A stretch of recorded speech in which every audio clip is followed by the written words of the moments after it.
कैथल के बीडीपीओ कार्यालय में आज गांव बचाओ देहात बचाओ आंदोलन के बैनर तले ई टेंडरिंग का विरोध कर रहे सरपंचों की मीटिंग हुई। सरपंचों की राज्य स्तर की एसोसिएशन के प्रधान रणबीर सिंह की अध्यक्षता में जिला कार्यकारिणी का गठन भी किया गया। जिला कार्यकारिणी का गठन करते वक्त मानस गांव से सरपंच करमवीर को प्रधान बनाया गया। इसके साथ साथ दिल्ली के जंतर मंतर पर सरपंचों की 3 अप्रैल की कॉल के मद्देनजर होने वाले कार्यक्रम को लेकर गांव-गांव जाकर लोगों को जागरूक करने की बात कही गई। सरपंचों द्वारा गांव में सरकार के नुमाइंदों के कार्यक्रमों के विरोध की कॉल को भी दोहराया गया। हमारा जो आंदोलन चला हुआ है गांव बचाओ देहात बचाओ आंदोलन, उसी के मद्देनजर में पूरे प्रदेश में हर जिले में जाने लग रहे हैं और अपने साथियों से चर्चा कर रहे हैं कि अपने आंदोलन को कैसे तेज किया जाए। हम लोग कोई भी मंत्री, मुख्यमंत्री, विधायक, सांसद किसी का भी कहीं भी प्रोग्राम होगा तो उनका हम जमकर विरोध करेंगे।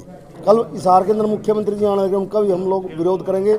और भिवानी के अंदर जो मुख्यमंत्री के दौरे हैं, जब तक पंचायती एक्ट पूर्ण रूप से लागू नहीं होता और ग्राम पंचायतों को उनके पूर्ण अधिकार नहीं दिए जाते, हमारा आंदोलन जारी रहेगा और हम लोग संघर्ष करते रहेंगे। एक कैथल के अंदर जिला प्रधान नहीं चुना गया था अभी तक, आज कैथल की कमेटी का गठन किया है। भाई करमवीर को प्रधान पद पर नियुक्त किया गया है, बाकी और साथी अमृतपाल प्रधान चुना गया है। कैथल की कमेटी का गठन किया है।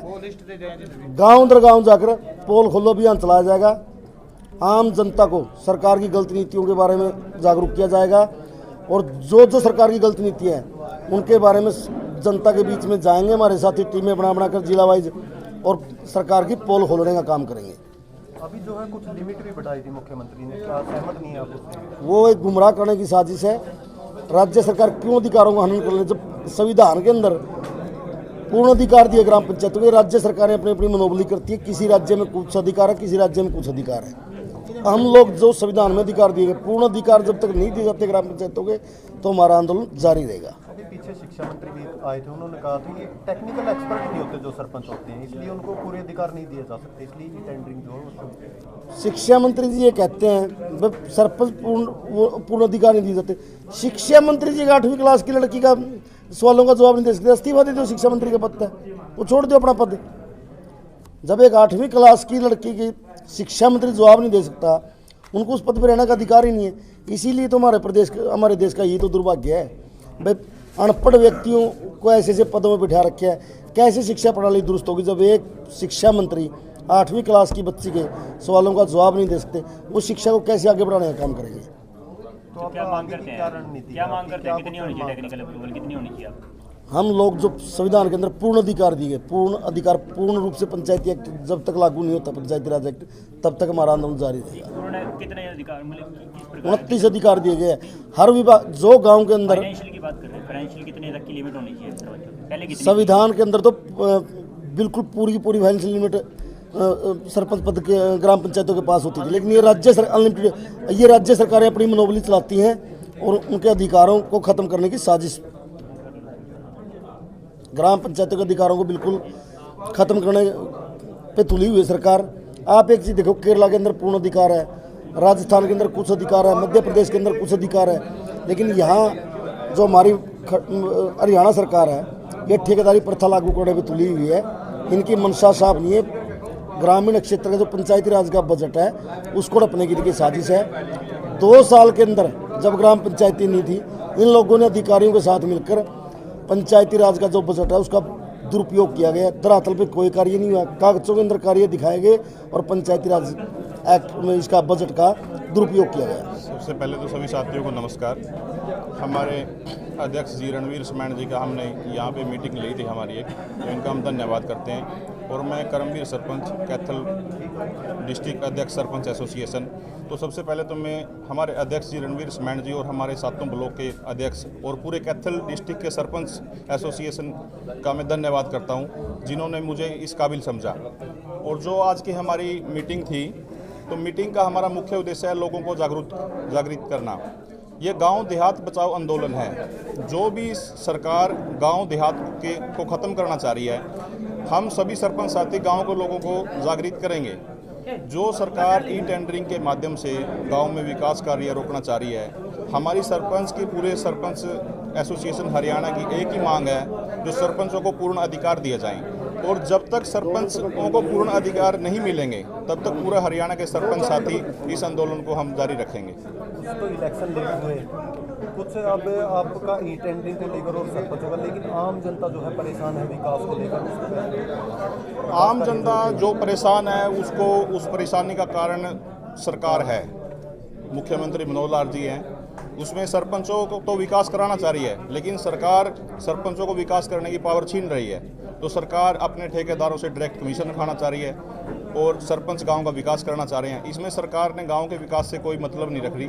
सरकार को सिर्फ अपने ठेकेदारों को कमीशन कमाना है। 3 अप्रैल में जंतर मंतर और 3 अप्रैल को दिल्ली में हमारे सरपंच एसोसिएशन ने, हरियाणा ने एक फैसला लिया है, जंतर मंतर दिल्ली में हम वहाँ पे प्रदर्शन जारी रखेंगे। आपकी कितनी मुख्य मांग है, जो कितनी अमाउंट तक आपको लिमिट दी जाए? 2 ही मांगे पूर्ण रूप से। हमारी जो सरपंच एसोसिएशन की हरियाणा की जो मांग है, अब तो पूर्ण अधिकार चाहिए हमको। जब तक सरपंचों को पूर्ण अधिकार नहीं मिल जाते, 29 अधिकार है सरपंचों के पास, जब तक वो पूर्ण नहीं मिल जाते तब तक हमारा आंदोलन जारी रहेगा। आज हमारे जो प्रदेश की जो सरपंच एसोसिएशन की जो यूनियन के प्रधान हैं भाई रणबीर जी, वो यहाँ पर पहुँचे थे और आज का जो उनका जो यहाँ पर आने का जो मोटिव है, वो उनका जो संदेश है कि पूरी जो सरपंच एसोसिएशन है उसकी जो बॉडी है वो गांव-गांव जाए और गांव और देहात में, क्योंकि जो आंदोलन है केवल सरपंची के लिए कोई वित्तीय पावर लेने का आंदोलन नहीं है, बल्कि ये गांव और देहात को बचाने का आंदोलन है।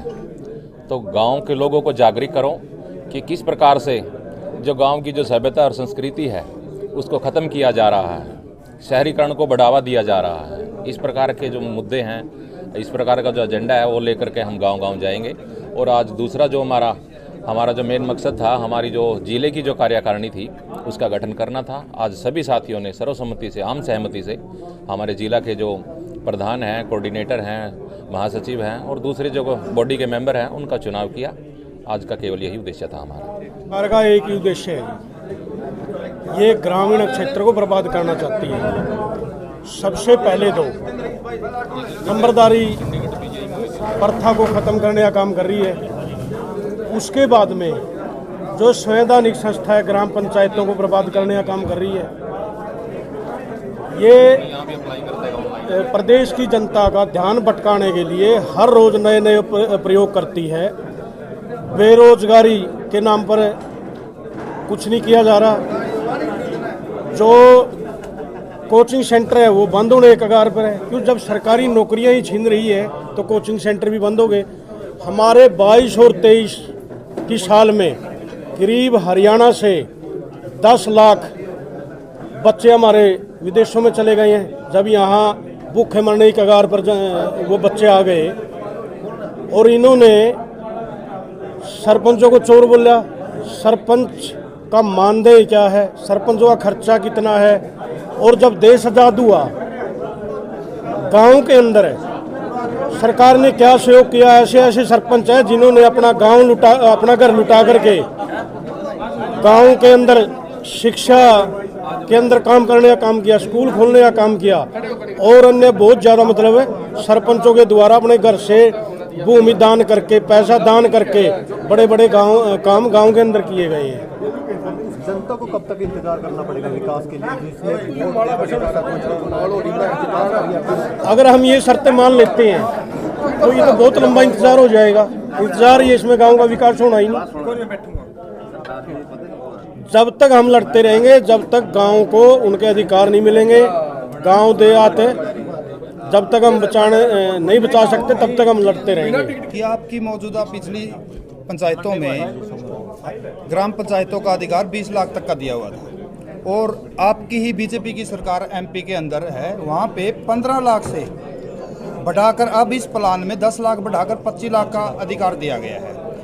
और हरियाणा में बीजेपी गठबंधन सरकार और जेजेपी ने बढ़ाने की बजाय हमारा अधिकार क्षेत्र घटाया, 20 लाख से 2 लाख किया है। ये दोहरी नीति भेदभाव ही हमारे हरियाणा के साथ क्यों, हम पूछना चाहते हैं और अपील करते हैं बार बार जनता को, मतलब इतना परेशान ना करो। हम भी ग्राम पंचायत बन के आई है 2 साल लेट से, हम भी ग्राम पंचायतों में वादे करके आए हैं, विकास कराना चाहते हैं, लेकिन सरकार ने बर्बरता बार बार करके तानाशाही नीति अपना के हमारी ग्राम पंचायतों का हनन किया है। लेकिन हम आर पार की नीति आर पार की घोषणा कर चुके हैं सरकार को। आर पार की लड़ाई हम लड़ेंगे और आगामी 3 तारीख को हम दिल्ली के जंतर मंतर पे पहुंचेंगे। सभी ग्रामवासियों से, सरपंचों से, मेंबरों से अपील है और हमारा 3 तारीख को वहाँ जंतर मंतर जाने के लिए हमारी टीम का गठन हो गया है, जिला प्रधान का गठन हो गया है। अपना हम ज़्यादा से ज़्यादा संख्या में कैथल जिला से पहुंचकर हमारी मांगों को रखेंगे, सेंटर तक हमारी आवाज़ को पहुंचाएंगे।